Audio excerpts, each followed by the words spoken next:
Assalomu alaykum. Bilaman, buni tushunish inson ongi uchun juda ham mushkul, juda ham qiyin narsa. Chunki ikkalasi bir xil.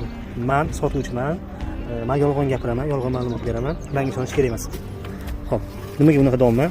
Bu ham Transformer Narvon 4G5 modeli, bu ham Transformer Narvon 4G5 modeli. Xo'p, ikkalasidagi farq nimada? Misol uchun bu $100, bu $115. Katta mexanizm qalinligi 1.5 stenka, 1.5 stenka deyiladi. Ko'pchilik uni Rossiya, Turkiya deb sotadi. Nimaga desanglar, bunaqa Euro standart degan belgisi bor.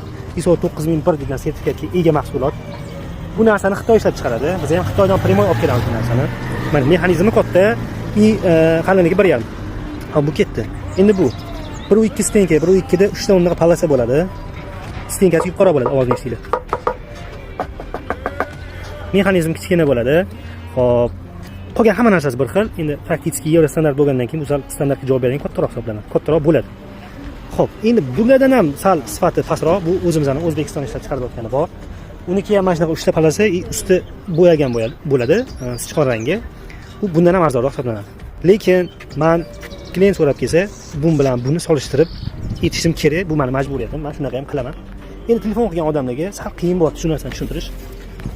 Qanaqa Narvon, mana bunaqa 1.5-1.2 stenkaligi bor desam, "Okey, mana boshimni og'ritmang, 4G5 degan modelini ko'rsating, narxi nech pul sizda? Biz bozorda turibmiz hozir.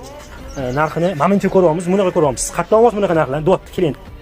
Endi kelib, meni gapimni eshitmasdan, fikrlarimni tushunmasdan turib, qanaqa qilib u odam men to'g'rimda negativ fikrga borishi kerak? Nima degani bu? Qaysi mantiqqa to'g'ri keladi?